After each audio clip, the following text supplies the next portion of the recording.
So for 2020, all classes will be virtual. This is to ease scheduling so that everyone, including our members and you, our local associations and boards, know that and can plan on when courses are being offered. This helps people trying to get their GRI certification, helps people looking for other designations. We made the executive decision to move all classes for 2020 virtual, and so that we wouldn't have to keep making decisions month by month. For those virtual classes, they're all being hosted by OAR in Zoom.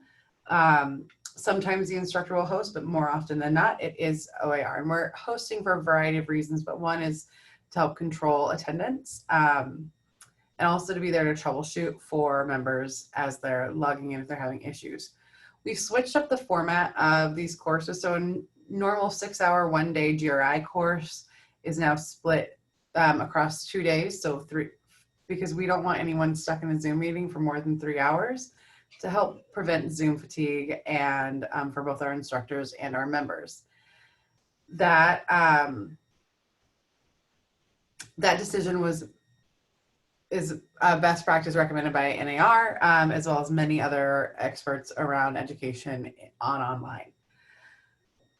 To help prepare your members for these virtual courses, one thing for them to keep in mind is that video cameras are required. And so this is how we track our CE and member participation, is by making sure they have their webcam on them and that they're in front of their webcam and engaging in the education, not, I don't know, off staring at their TV or something of that sort. So please note that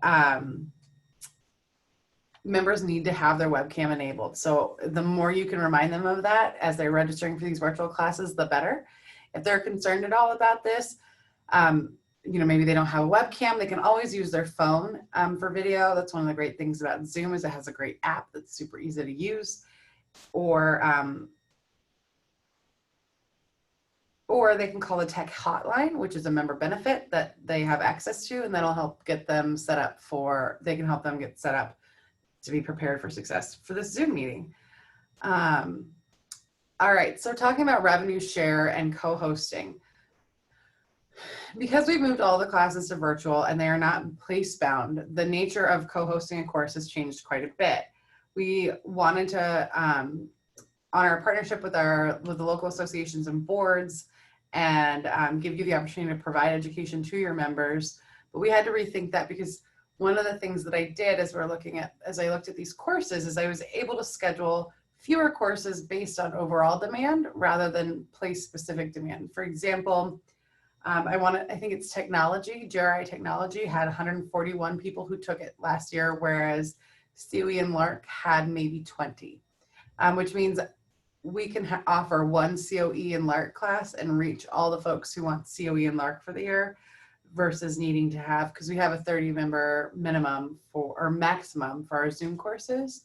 So we're looking at 5 sections of GRI technology. I think it was technology, I'll have to double check. So that also means that if many associations listed COE and LARC as GRI courses that they wanted to host for their membership. So in the GRI the GRI COE and LARC classes, agency professionalism and realtor professionalism, we had to just combine multiple associations as co-hosts. What this means is, if you're listed as a co-host, we highly recommend that you promote it to your members, because for every member from your specific association, there is no minimum that you have to meet. Just for every single member from your association that is in that class, you will get 25% of their registration as commission for marketing to them and bringing them into the class.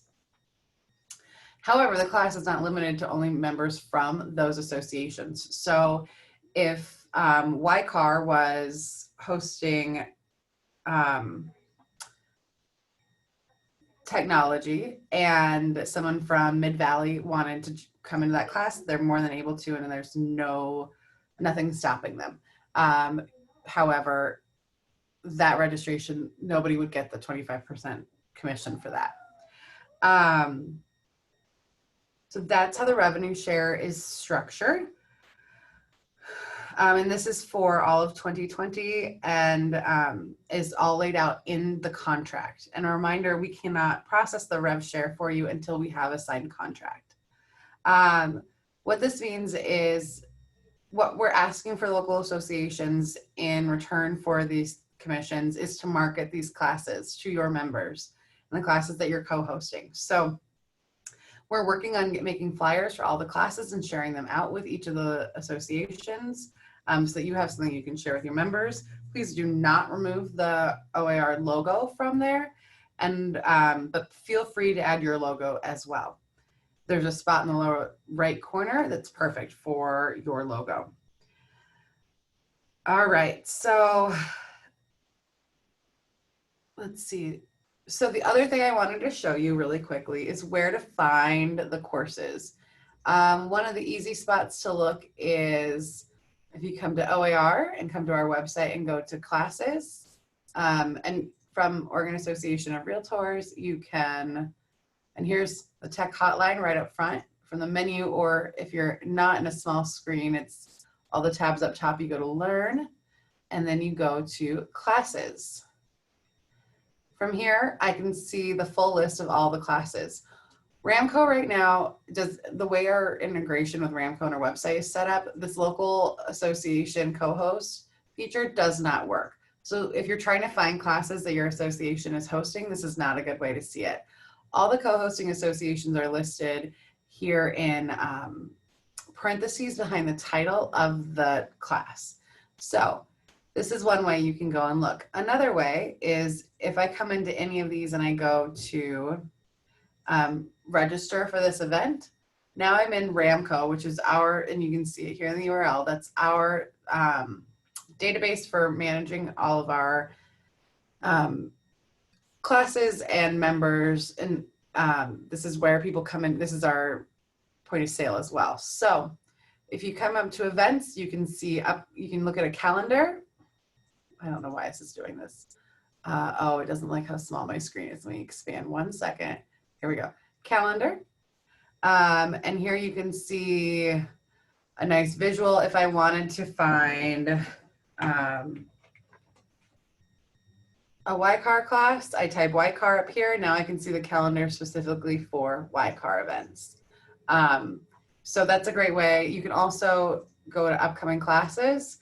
That search feature is still there, and now you have a list. So if you're trying to find a quick way to see all the classes that you're listed as co-host in Ramco, this tool is really helpful, the search feature.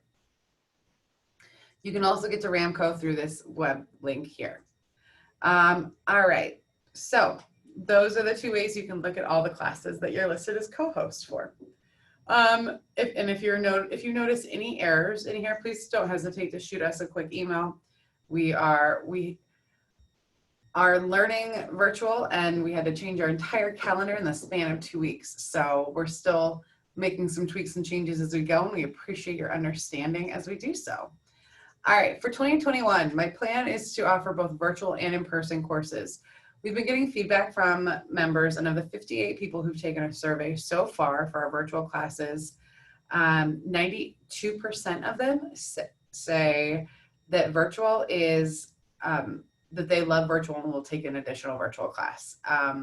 And only in the other 8% say 4 out of 5 love virtual. So it's either 5 out of 5 or 4 out of 5. I don't have anything lower than 4 out of 5 for agree to disagree, agree being 5 on how people feel about, or if people enjoy the virtual platform.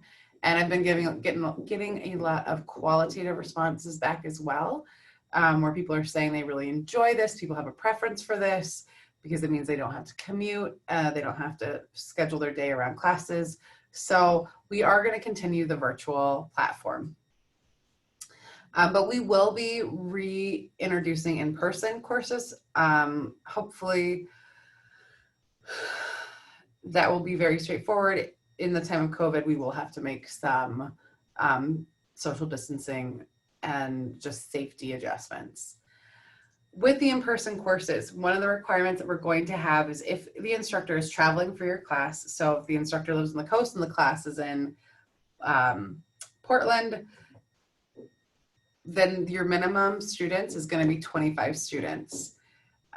This is the only way that we can recoup the cost of instructor travel. So we can start building more robust offerings for our members and investing in some more support for our members as well. So for instructor travel, in any courses that are going to require the instructor to travel, we will be requiring 25 students register a week in advance for the course. Otherwise, we'll have to change it to a virtual class. We can offer virtual class that is only open to members in your specific area, and we're happy to do that. If there is no instructor travel required, the minimum for an in-person course is going to be 15 people. Because we still have to pay mileage for the instructor.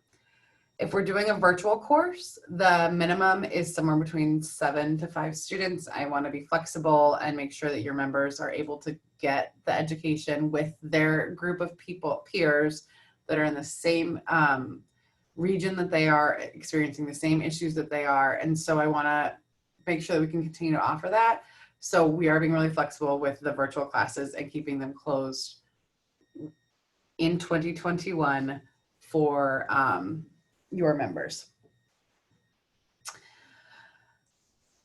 And so that's the class size minimums.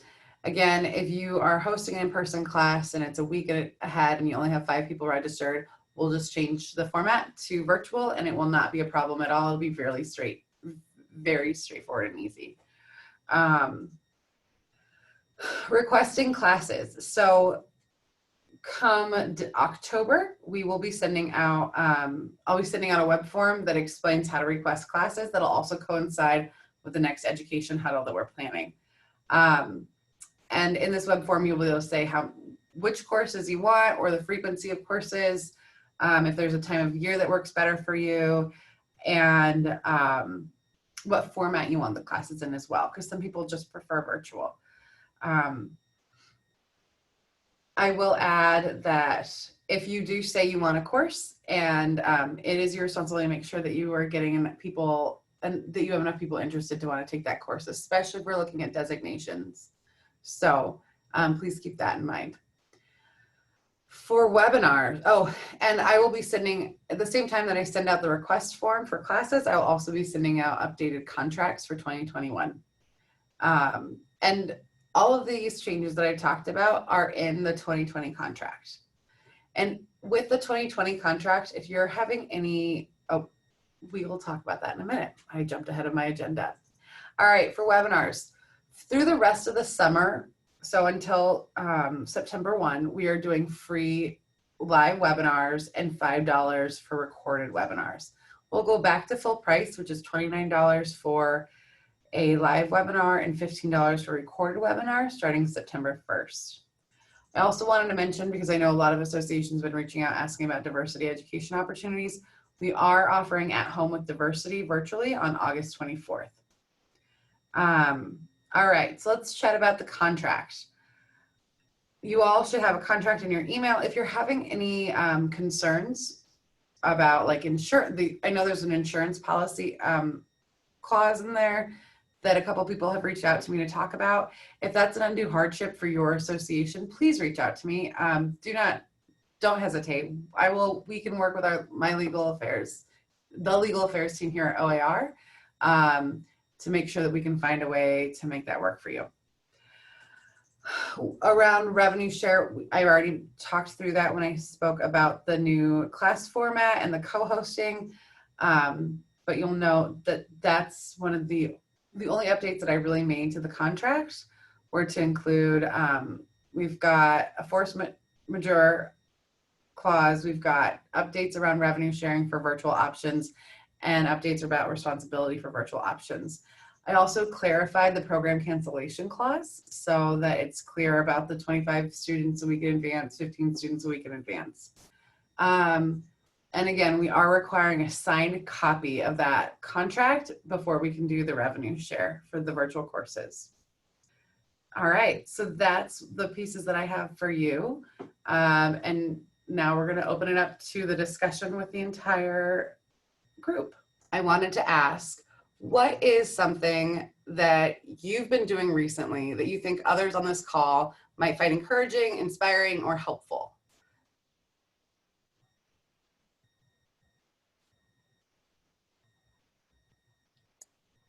I didn't realize this was going to be a test. Sorry. Sorry, I don't have anything to add, really. Just trying to think of something. That's all right. Absolutely. Fair enough. Erica, can I'd like to give a shout out to Lindley, because what she has been doing is helping me formalize our application process a lot more than it's been done in the past. And so what she has been doing is giving me a lot of time and her expertise. So I'm so grateful for that. That's fantastic. Something non-education related. We've been trying to really keep our members engaged and push out as much information as possible with, you know, the PPP and small business loans and things like that. But a group of us got together and decided to implement pay it forward. So we started, say, I went to a local restaurant or business and bought a $100 gift card. And then I give it to one of our members with the expectation that that member is going to buy from a different local business a $100 gift card and pass it on. And it just filters through the community and stimulates the economy. So it's been well received, and we've had probably about a dozen people participate. So that's good. That's really cool.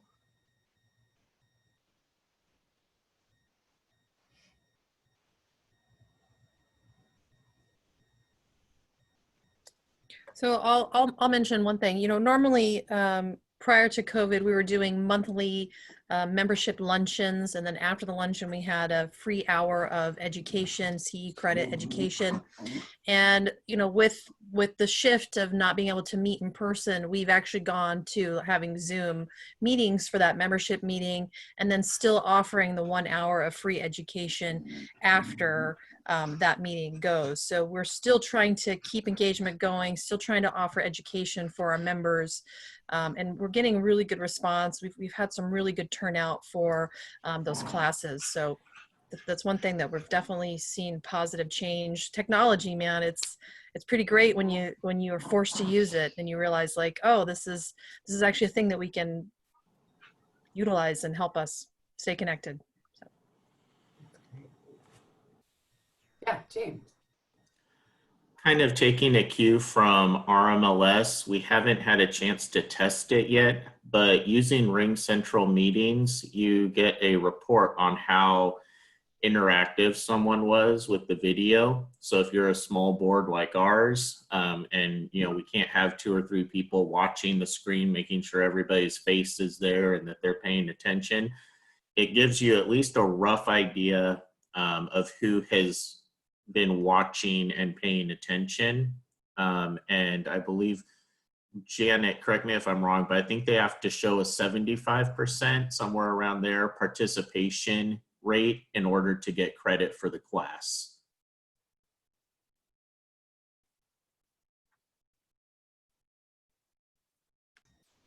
That's super cool. Thank you.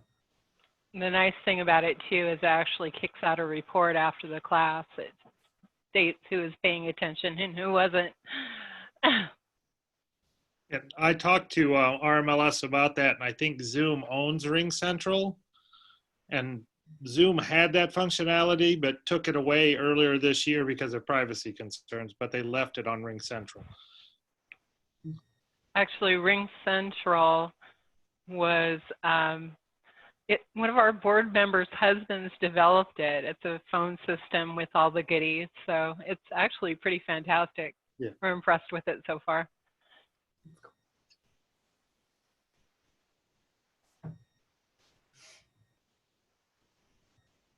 Has anyone learned any best practices with Zoom meetings over this time? I can speak on that. Yeah. So making sure that it records, that we can go back. You know, some of our biggest discussions have been revolved around creating a library of education, because now that the classes and stuff are being recorded, is making sure that we're capturing that, creating a YouTube channel just for our education to share with our members. So if we have new people coming on, we have a backlog of classes that have been taught. Sure, you don't get the CE for it, but it's still great education. So recording, super important. That's my biggest takeaway on that. So to Sharon. That's great. Thank you. All right. Anybody else want to share something positive, any opportunities that you've found in this time? I actually wanted to pose a question to everyone if they have any advice. So we have a partnership program at PMAR for kind of like sponsoring our events, but you become a partner and get promotion kind of for all of the events throughout the year. You are considered like a PMAR partner for 2020. And since a lot of our events have either not been able to happen or are happening virtually, we've been really trying to find ways that we can recognize our partners and still give them that exposure. Despite the fact that we're not able to necessarily do it in the traditional way that they had signed up for. So we've, reached out to them, seeing if they have any promotions that we can help them promote. We gave them the opportunity to create videos that we can share, as well as giving them the opportunity to host classes with us for our members for CE credit. But I just wanted to ask if anyone else had kind of any other things that we're doing to kind of give their partners or sponsors some sort of exposure when you're not able to have, the actual event sponsoring.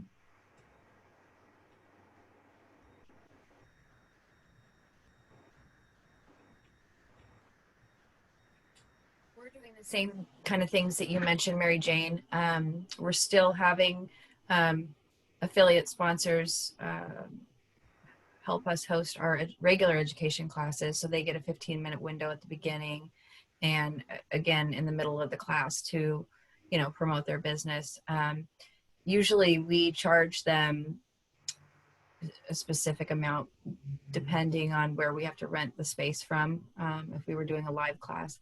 And in this case, we've reduced the sponsorship amount to just basically cover the cost of our Zoom membership, which is very affordable for them, and they still get the same amount of exposure. So Thanks, Melissa.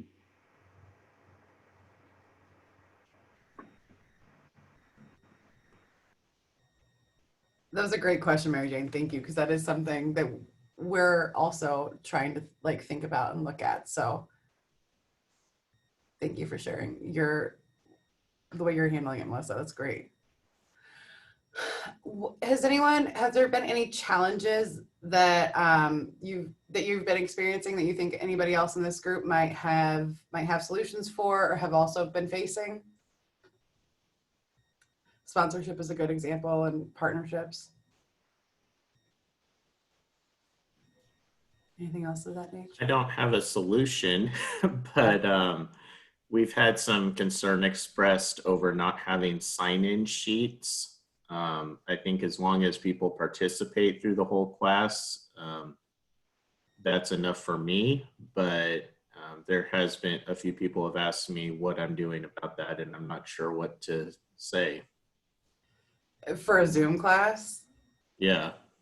I mean, you're signing in by logging into the system, right? And there's a timestamp that you can't hack that shows that. It's almost more secure than Zoom. That would be my response.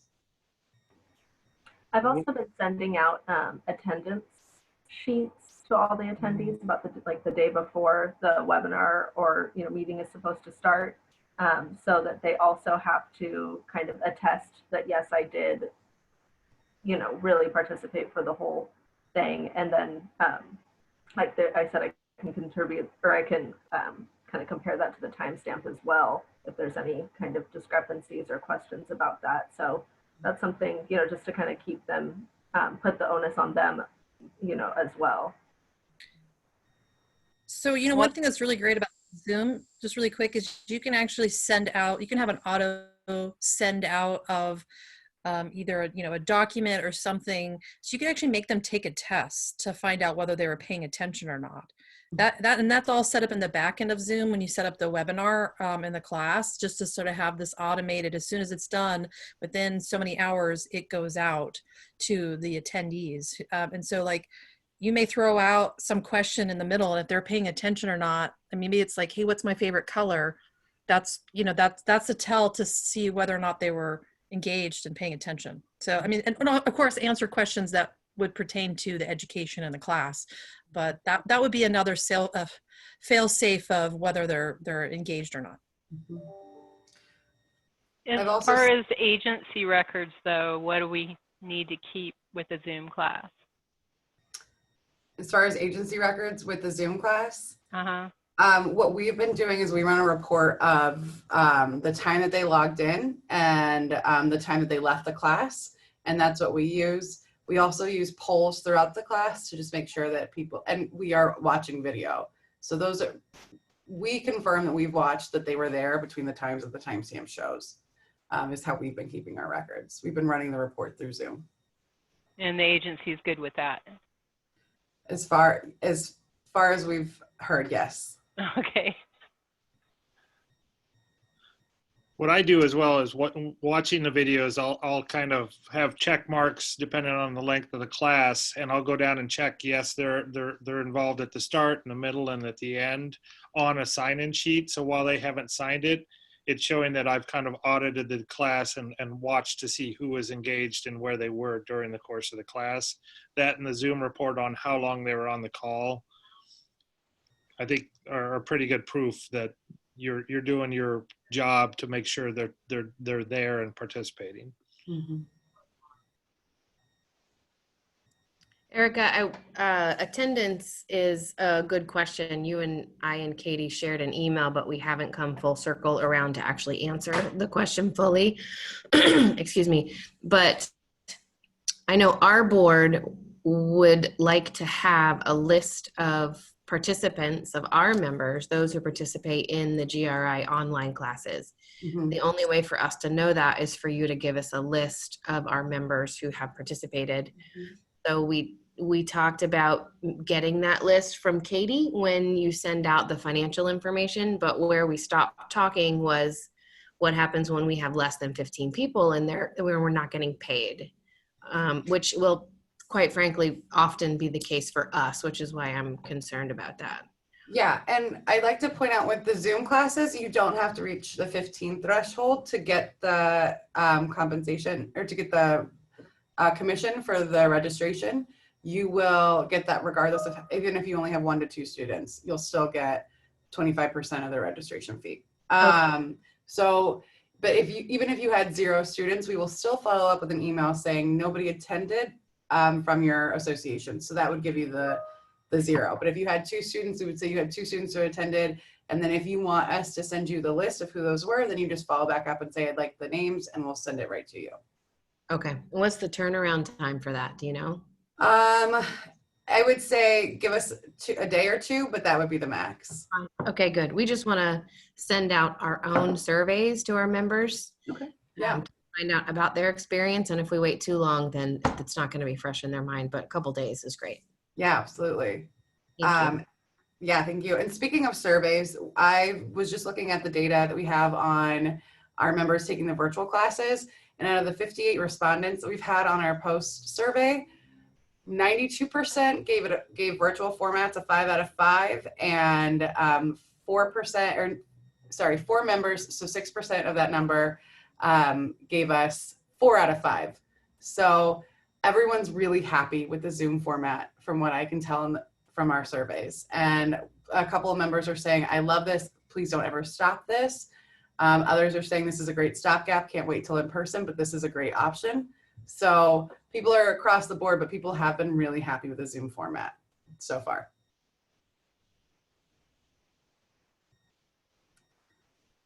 All right, well, so my last question that I have for is, do we want to continue these huddles?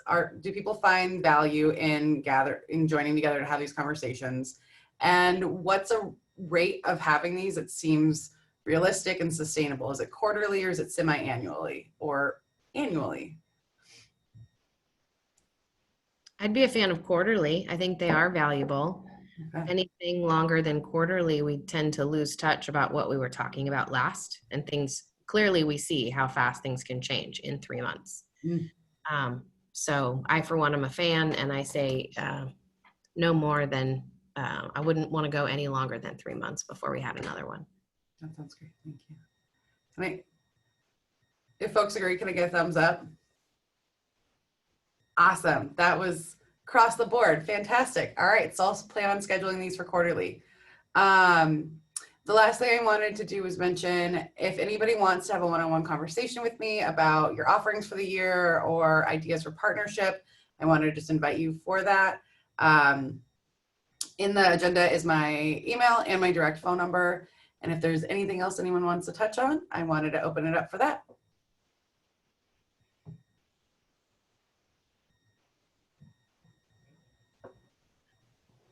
We had our first general membership meeting via Zoom, and we did not offer continuing education just because we wanted to have one and see how it went and see what attendance was. And we had a lot to cover too with Realtor of the Year and our scholarship winners and all this other stuff. And we were kind of surprised that more people didn't log in, which we usually have really good turnout at our general membership meetings. And I wouldn't say we had a bad turnout. There was, I think there was 78 or something like that, but we're a small association. So I sent out a survey and I asked several questions, and the major thing that stuck out to me was that everybody wanted the continuing education. That was like the major reason for going, other than networking with each other. So if they can't meet each other in person, they really want the education credits, looks like. So that's what we're going to be doing going forward as well. And then I did have one question as far as we are also doing Zoom, using Zoom for our new member orientation. And sometimes I have someone, okay, one time I had one person had their video on, which we require, but it was pointing at the ceiling the whole time. And it's like, oh, how what do you do? Personally, I just message the person privately and say, hi, we can't see your face. Did you know that the camera's not pointing at you? Oh. Yeah. Yeah, I don't know. Well, for like when CE's on the line, we will say like, we need you to point the camera at yourself or we can't grant you CE. But if CE's not on the line, then I don't know what your carrot would be. Honoriness. There's always one. Thank you. You guys have been very, very helpful. OER is awesome. Thank you. Thank you. All right. Well, everyone enjoy the 11 minutes back to your day. And I look forward to, I'll send out another email to get something scheduled for, if this is June, so we'll look for September. I might be pushing it to October just because we've got the virtual fall convention at the end of September, but I will keep you posted. All right. Thank you, everyone.